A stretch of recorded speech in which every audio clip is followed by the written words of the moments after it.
It's funny how a single bone, a little piece of an old jaw, can tell a story that's millions of years old. I always thought history was just about kings and wars and stuff you read in school books. But my grandpa, he's a different kind of historian. He says the real stories are written in the rocks and the dirt, and you just have to know how to read them. He's the one who first told me about Ouranopithecus, and he told it like a secret, a whisper from a world that's long gone.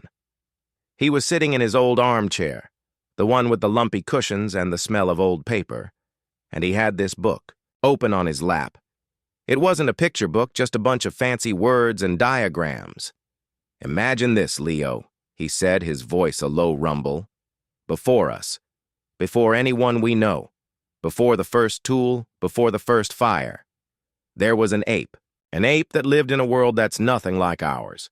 He described this world as if he'd been there himself. He talked about vast, open woodlands in what we now call Greece and Turkey.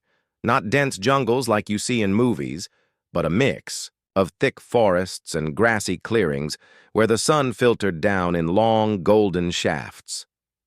It was a beautiful place, he said, but also a dangerous one. A world where you had to be smart and strong just to survive another day. The star of his story was Ouranopithecus. The name itself sounded like something out of a fantasy novel, all grand and ancient. Ouranos, the sky god, and Pithecus, the Greek word for ape, the sky ape. But it wasn't a flying creature or anything like that.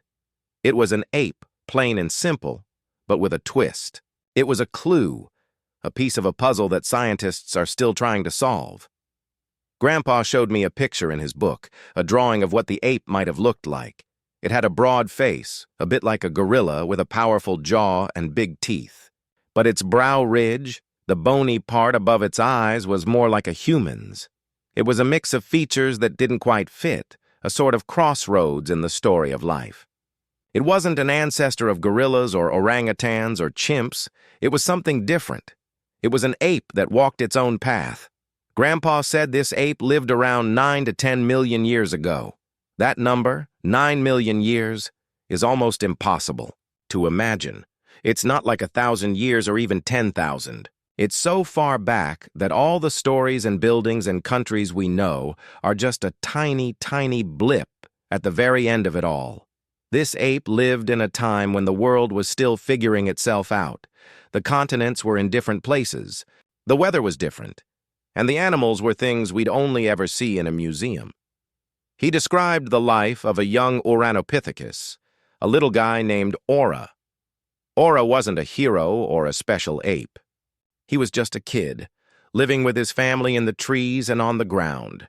His days were filled with the same things any young animals would be, learning how to find food, staying safe from predators, and playing with his brothers and sisters. He had to learn which fruits were ripe and which were bitter, which nuts were easy to crack and which were a waste of time. He had to learn the different alarm calls of the birds and the rustle of a big cat stalking through the undergrowth. Oura's family was a small group, maybe a dozen or so apes, led by a big, powerful male, his father, who had a face full of scars from old fights. They were a tight-knit family, always looking out for each other. They moved through the forests together, swinging from branch to branch with incredible speed and grace. But they weren't just tree dwellers. They spent a lot of time on the ground, too. A fact that my grandpa said was really important. Oura's father would often lead them down from the trees to forage on the forest floor. They would search for tubers, digging them up with their strong fingers, and would sometimes even catch a small lizard if they were quick enough.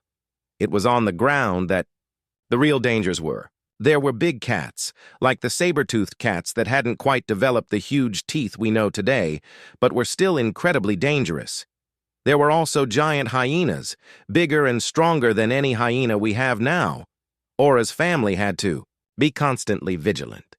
They had to work together.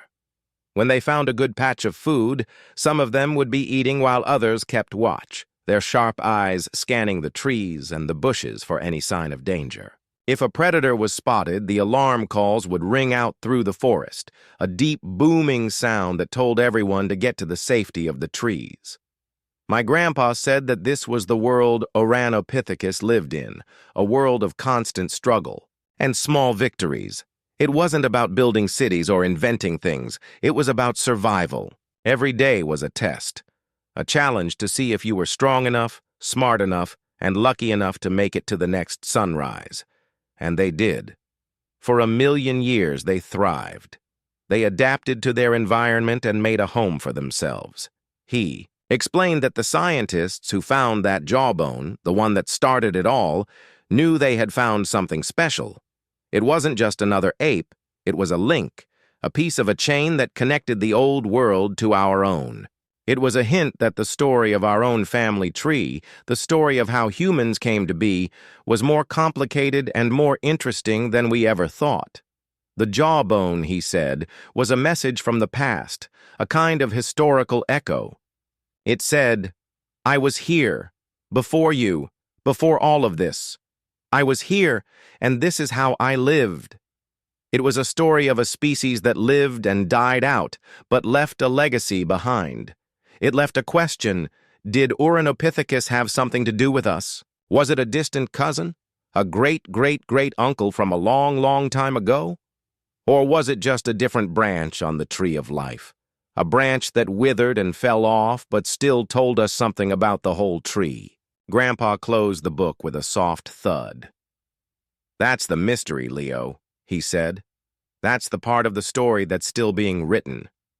And as he said it, I felt a kind of tingle, a feeling that the past wasn't just a dusty old thing in a book, but a living, breathing story, and we were all a part of it, whether we knew it or not. The story of Aura and his family, living their lives in a world before humans, was a part of our own story, a chapter written in bone and rock, waiting to be read. It made me look at the world differently, as if every patch of dirt and every old tree held a secret, a whisper from a time when the sky ape ruled the land. Grandpa's stories were like a trail of breadcrumbs leading back in time, and the next breadcrumb was about the teeth. I know it sounds a little weird. You'd think the exciting part would be about hunting or fighting, but Grandpa said a tooth is like a diary, telling you what an animal ate, how it lived, and even how it died. And the teeth of Ouranopithecus were the main clue that made scientists think this ape was a very important branch on the family tree. Aura's teeth were a lot bigger than a human's, Grandpa explained, pulling a dusty old model of a jawbone from a shelf. "Look at these." The molars were massive, like tiny grinding stones, and the canines, the pointy teeth, were huge and strong. He told me that these weren't just for eating fruit. They were built for some serious chewing. He imagined Aura and his family, with their powerful jaws, cracking open tough nuts and seeds. He described the sound, a rhythmic crunch, crunch, crunch as they sat in a clearing, the sun on their backs, their faces intent on their meal. The diet was a big deal. Most apes of that time ate mostly soft fruits and leaves, but Ouranopithecus seemed to be able to handle tougher food. This meant they were more adaptable. If the soft, juicy fruits ran out, they could turn to the hard-shelled nuts and roots that other animals couldn't touch. This adaptability was a superpower in their world. The climate was starting to change, getting a little cooler and drier. The vast forests were slowly shrinking, and the open woodlands and grasslands were growing. An ape that could only eat soft fruit would be in trouble. But Aura's family, with their strong jaws and big teeth, could survive. They were like a walking, chewing fortress, able to eat just about anything they came across. Grandpa described a scene, a big storm rolling in, a week of rain that turned the forest floor into a muddy mess. The usual fruit trees were stripped, bare by the other animals, and Aura's family was starting to get hungry. But instead of giving up, his father led them to a patch of thick bushes with hard, woody nuts. One by one, they would take a nut, put it in their powerful jaws, and with a series of loud cracks, break it open to get at the sweet meat inside. It was a simple act, but it was the difference between starving and surviving. The teeth didn't just tell the story of what they ate. They also told the story of how they interacted with each other. Grandpa pointed to the big canines. These weren't just for eating, he said. They were for show. A big male, like Aura's father, would use them to intimidate other males. It was a way of saying, "Don't mess with me, this is my family, and this is our food." He described how a young male, a rival from another group, might challenge Aura's father. They wouldn't just start fighting right away. First, there would be a lot of noise, loud roars and chest beating. Then they would show off their teeth, a terrifying display of strength. It was a kind of unspoken language, a way to settle things, without a real fight. Most of the time, the challenger would back down, but sometimes a real fight would happen. Grandpa said that Aura's father was a good fighter. He was big and strong, and he had a deep scar over his eye from an old battle, but he was also smart. He knew that a real fight could mean a serious injury, something that could get him killed or make it impossible to lead his family. So he would try to avoid it if he could, using his size and his impressive teeth to make his point. This whole picture of Ouranopithecus, with their powerful jaws and their social battles, was all pieced together from a few bits of bone and some teeth found in the dirt. It was like reading a few words on a faded page and being able to imagine the entire story. The scientists, the modern-day detectives, had taken these clues and built an entire world from them. But the most amazing thing about the teeth, according to Grandpa, wasn't their size or what they ate. It was their shape. They had a certain look to them, a pattern of bumps and ridges on the chewing surfaces that was uncannily similar to the teeth of the earliest hominins. Not a perfect match, but close enough to make you stop and think. Hominins are the group that includes us, humans, and all our extinct close relatives. So, the teeth of Ouranopithecus were like a whisper from the past, a hint that this ancient ape might be a very distant relative of ours. Grandpa paused, looking at the jaw model with a thoughtful expression. "Imagine that, Leo," he said. "A little bump on a tooth, a little ridge, could be the key to unlocking the whole story of humanity." He told me that this discovery opened up a whole new line of questions. Was Ouranopithecus the direct ancestor of humans? Or a close cousin sharing a common ancestor with us? Was it just a coincidence? The scientists weren't sure, and that was the exciting part. The mystery was still unfolding. For Aura, all this talk of evolution and ancestry didn't mean anything. His world was simple. It was about finding the next meal, staying safe from the big cats, and playing with his family. He didn't know that his teeth, the very tools he used to survive, would one day become a secret message, a clue left behind for a species that would one day wonder where they came from. Grandpa put the jaw model back on the shelf, the clicking, sound echoing in the quiet room. He said that this was the beauty of paleontology, the study of fossils. It's not just about finding old bones, it's about finding old stories.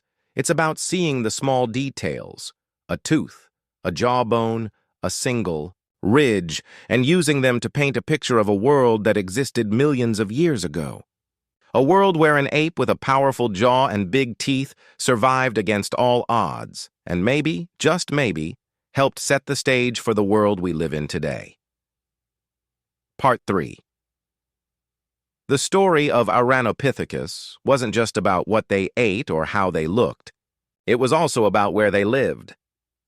Grandpa called it the Great Migration, but it wasn't like the human migrations you read about in history books, where people packed up their things and went on a journey.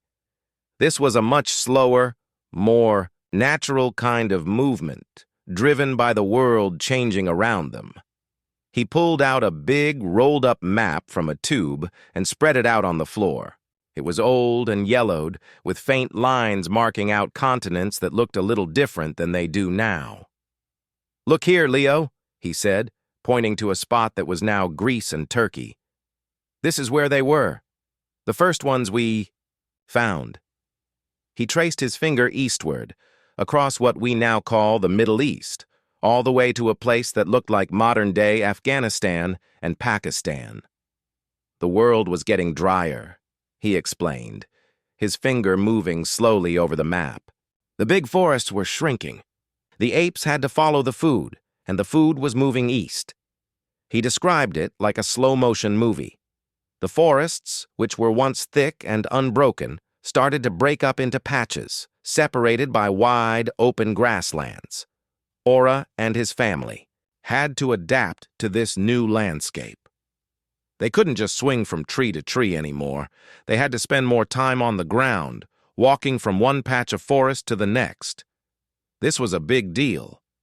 Spending more time on the ground meant they had to be more careful. It was where the big cats and giant hyenas roamed. But it also meant they could find new kinds of food, like the tough roots and seeds that grew in the open grasslands.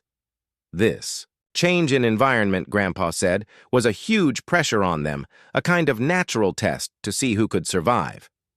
Ouranopithecus, with their strong jaws and adaptable diets, were perfect for it.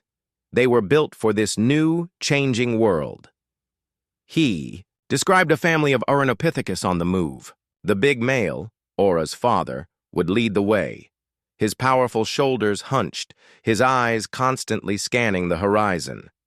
The younger apes, like Ora, would stick close to their mothers, their little hands clutching at the fur on her back. They would travel for days, maybe even weeks, covering huge distances in search of a new home. The journey was full of danger and discovery. They would find new kinds of plants to eat, new kinds of trees to sleep in. But they would also encounter animals they had never seen before, like the massive prehistoric rhinos that roamed the grasslands. They had to learn to live alongside these new creatures, to know when to run and when to hide. Grandpa said that this migration, this slow movement east, was a key piece of the puzzle. It wasn't just a physical journey. It was an evolutionary one. As they moved, they were changing. Their bodies were adapting to the new environment. The more time they spent on the ground, the more their bodies would change to make walking easier. The more they ate tough foods, the more their jaws and teeth would adapt. It was a cycle of change and survival, and this migration wasn't just a one-way street. He said there were many different groups of apes, all moving and adapting in their own ways. Some went north, some went south. Some survived, and some, like Ouranopithecus, eventually died out, but not before they left their mark. The journey east, Grandpa said, led to a crossroads. He pointed to a spot on the map, a place near what is now Pakistan. This is where the story gets really interesting, he said, because this is where the apes of Ouranopithecus might have met up with another group of apes, the ones who would eventually become us. I remember staring at the map trying to imagine it. Two different kinds of apes, both on their own journeys, both adapting to a changing world, and then, for a brief moment in time, their paths crossing. It was like two different streams flowing down a mountain, joining together for a little while before splitting off again. Grandpa said that as Ouranopithecus moved east, they weren't just walking into an empty world. They were walking towards Africa, the place where a different story was already beginning. This was the part that got me the most excited. It wasn't about just one ape anymore. It was about two different groups of apes living in different parts of the world, unknowingly writing the first chapters of our own story. He showed me on the map how Africa was a world of its own, with its own unique animals and its own changing landscape.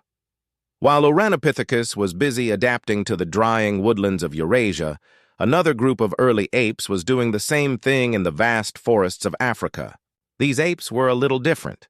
They were already on a path that would eventually lead to the first hominins, the early human ancestors who would eventually learn to walk on two legs all the time and use tools. Grandpa described this as a cosmic coincidence. The same kinds of pressures, the climate changing, the forests shrinking, were happening in both places. It was like the world was giving both groups of apes the same test, and they were each coming up with their own answers. Ouranopithecus, with their powerful jaws and big teeth, was one answer. The early African apes, a different answer. He imagined. Ora and his family, having made their long journey east, finally settling in a new land. This new home was a mix of dense forests and wide, grassy savannas. There were new kinds of predators to watch out for, like the early ancestors of modern lions and hyenas. The air would be filled with new sounds, the chirping of different birds and the strange calls of monkeys they had never seen before. For a time, Grandpa said, these two worlds, the Eurasian world of Ouranopithecus and the African world of our own ancestors, were separate. But the journey of Ouranopithecus was bringing them closer. There was a period, millions of years ago, when the land bridges between the continents were different, and a few animals, a few brave groups of apes, could have made the journey from one continent to the other. This is where the story gets a little fuzzy, he admitted. No one knows for sure what happened, but the fossils suggest a possibility, a beautiful mind-bending possibility. What if Ouranopithecus, or a close relative, made it all the way to Africa? What if they met the apes? Who would become our ancestors? He described a scene.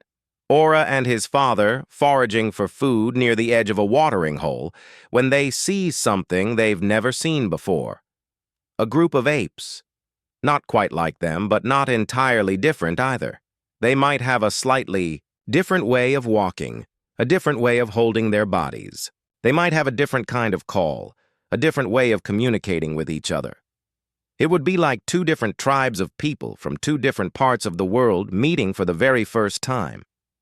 Grandpa said that this encounter, this intercontinental meeting, would have been a crucial moment in the story of life. The two groups wouldn't have understood each other. They probably wouldn't have even known they were related, separated by thousands of years and a whole continent. But they would have shared a common struggle, the struggle to survive in a world that was constantly changing. This theory, this idea of a connection between Ouranopithecus and our African ancestors is a big deal in the world of paleontology. It suggests that the story of human evolution isn't just a simple line from one ape to another. It's a vast, tangled web with different branches growing and dying, and some of those branches, like Ouranopithecus, may have met and mingled with the branch that eventually led to us. He finished by saying that the story of Ouranopithecus isn't just the story of an ape that lived before humans. It's the story of a journey, a long and difficult trek across a changing world that might have brought them to the very birthplace of humanity. It's a story that reminds us that we are not alone on the family tree of life, but are connected to all the creatures that came before us, even the ones that lived in a world we can barely imagine. Grandpa said that the story of Ouranopithecus has a tragic side, and it's something that makes the whole tale feel a little more real and a little sadder. All things, even entire species, must come to an end. He told me that Ouranopithecus, for all its strength and adaptability, eventually died out. The exact reasons are still a mystery, like the final pages of a book that have been torn out. But the clues that the scientists have found suggest a couple of possibilities. The first possibility, he said, was the changing climate. The world kept getting cooler and drier. The grasslands kept spreading, and the forests, the home of Ouranopithecus, kept shrinking. It was a slow, relentless change that Ouranopithecus just couldn't keep up with forever. Imagine Ora and his family, year after year, having to travel farther and farther to find food. The rivers would dry up, the fruit trees would become sparse, and the nuts and seeds would become harder to find. It would be a constant, grinding struggle for survival. He described a young Ora, now a grown male, leading his own family. He would remember the old days when the forests were thick and food was easy to find. But now he would have to lead his family on dangerous journeys across open plains, always on the lookout for predators, always on the verge of starvation. He would watch his own children struggle, and he would know that their lives were harder than his had been. It was a silent, slow decline, a species being pushed to its breaking point by the world itself. The second possibility, he said, was competition. The world was getting crowded. As the Ouranopithecus moved east, they met other animals that were just as tough and just as smart. Maybe it was the early ancestors of modern apes that were better adapted to the new grasslands. Maybe it was new kinds of predators that were faster and more cunning. Or maybe, he whispered, it was those early hominins from Africa, the ones with their own unique way of surviving. He imagined two groups of apes, Ouranopithecus and an early hominin group, arriving at the same watering hole. They would both need the same resources: the water, the food, the safety of the trees at night. But the new apes, the ones from Africa, might have had a slight advantage. Maybe they were a little better at walking long distances, or maybe they had a different way of finding food. In a world of scarcity, even a small advantage can make all the difference. This is the sad part of the story. There was no big war, no single cataclysmic event. It was a slow fade, a gradual decline. The Ouranopithecus population would get smaller and smaller. A few families here, a few families there, until there were none left. Their last alarm call would echo through the empty forest. Their last footprint would be washed away by the rain, and their story for millions of years would be forgotten. Grandpa said this is a good reminder for us. The world is a tough place, and a species that doesn't adapt, that doesn't change with the times, will eventually disappear. Ouranopithecus was a success story for a long time, but eventually, the world moved on without them. But the most beautiful part of the tragedy, he said, is that they didn't completely disappear. They left something behind. Their bones, their teeth, their fossilized jawbones were a message in a bottle cast out into the sea of time. They were a clue, a hint of a world and a people that once existed. He finished by saying that the end of Ouranopithecus wasn't just a tragedy, it was also the beginning of a new chapter. The world they left behind, the world they helped shape, was now open for a new kind of story to be told. A story of a different kind of ape, one that would eventually learn to write its own history. The story of Ouranopithecus might have ended, but its legacy was just beginning. Grandpa said that their extinction wasn't a final closing of a book, but more like the end of a chapter. The clues they left behind in the dirt and rock became the very things that helped scientists piece together the larger, more complex story of our own origins. He brought out a different book this time, one with pictures of maps and timelines. The big question, he said, his voice dropping to a serious tone, is what happened after Ouranopithecus. Did they leave something behind that influenced the future? Was there a direct connection, a sort of family link between them and us? This is the part of the story where the scientific mystery deepens. The fossils of Ouranopithecus were a powerful hint, a whisper of a European connection to the human family tree.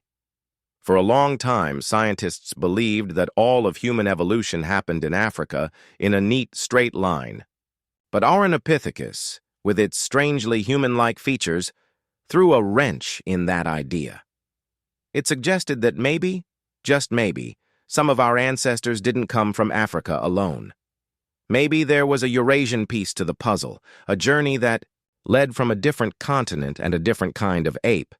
He described the out-of-Africa theory, the most famous idea about human evolution, as a beautiful, simple story. But he said that science is rarely simple. It's full of twists and turns, new discoveries that challenge old ideas. Ouranopithecus was one of those new discoveries. It forced scientists to reconsider everything they thought they knew. He imagined the debate happening in a big, noisy room, full of brilliant people, all looking at the same fossil but seeing different things. One scientist might look at the brow ridge and say, "That's a direct ancestor of ours." Another might look at the teeth and say, "No, that's a completely different branch of the family tree." It was like a detective story with no final answer. a puzzle where some of the pieces are still missing. Grandpa said that the real legacy of Ouranopithecus wasn't about being a direct ancestor. It was about making us think bigger. It was about showing us that the story of our origins is vast and complex. Not a simple line, but a sprawling, tangled web of different species, different migrations, and different adaptations. It was about reminding us that the human story is not just an African story, but a global one, with roots in every continent. He said that Ouranopithecus was like a ghost, a presence from the past that was still influencing the present. Every time a new fossil is found, every time a new theory is proposed, Ouranopithecus is there, in the background, a silent reminder that the truth is always more interesting and more complicated than we think. For Oura, the last of his kind, none of this mattered. He didn't know he was a ghost, a clue in a future puzzle. He was just an ape, trying to find food for his family, trying to survive one more day. But the things he did, the places he went, the food he ate, all of it was recorded. In his bones, in the very shape of his jaw, and the ridges on his teeth. And millions of years later, his story, the story of the ape that lived before humans, would become a vital part of our own. Part 7. The story of Ouranopithecus, for me, stopped being just about bones and teeth and started being about courage. Grandpa always said that a fossil is more than just a piece of an old animal. It's a monument to a life that was lived, a testament to the strength and resilience it took to survive in a world that was constantly trying to kill you. He told me to imagine Oura, not just as an ancient ape, but as a hero in his own right. His journey was one of constant struggle and small triumphs. Every day he had to face the possibility of being eaten by a predator, of starving to death, or of being injured in a fall. He had to be brave, not in the way a knight in a storybook is brave, but in the way that all living things must be brave. He had to keep going, to keep fighting, to keep living, even when the odds were stacked against him. He imagined Oura leading his family through a storm, the wind howling through the trees, the rain lashing down in sheets. The younger apes would be frightened, huddling together. But Oura would stay calm, his powerful body shielding them from the worst of the weather. He would find a safe place, a cave or a thick cluster of bushes, and he would keep his family warm and safe until the storm passed. This was a kind of courage that wasn't about glory or fame. It was about love and protection. He also said that the story of Ouranopithecus was a story of intelligence. They weren't just big, dumb animals. They were smart. They knew which plants were safe to eat and which were poisonous. They knew which parts of the forest were the safest to sleep in. They knew how to communicate with each other, how to warn each other of danger, how to work together to find food. This was a different kind of intelligence than ours. Not about building rockets or writing books, but about surviving in the real world. Grandpa described a scene where Oura, foraging with his family, comes across a new kind of fruit. The other apes are wary, but Oura, with his powerful sense of smell and his keen mind, would take a small bite. If it was good, he would give a soft call to his family, a signal that the food was safe. If it was bad, he would spit it out and make a different kind of sound, a warning. This was the kind of trial and error that led to new discoveries, new sources of food, and new ways of living. The extinction of Ouranopithecus in this light wasn't just a failure. It was the end of a long, brave story. It was the end of a species that, for millions of years, had shown incredible strength and intelligence. They had faced a changing world and had done their best to survive, and for a long time, they had succeeded. Grandpa said that the real lesson of Ouranopithecus is that every living thing, no matter how small or how big, has a story to tell. Every animal that has ever lived and died on this planet has left behind a legacy of survival, a testament to the courage and intelligence it took to exist. Ouranopithecus, the ape that lived before humans, was just one of those stories. But it was a story that, millions of years later, would help us understand a little more about our own, and would remind us that our existence is built on the lives and struggles of all those who came before us.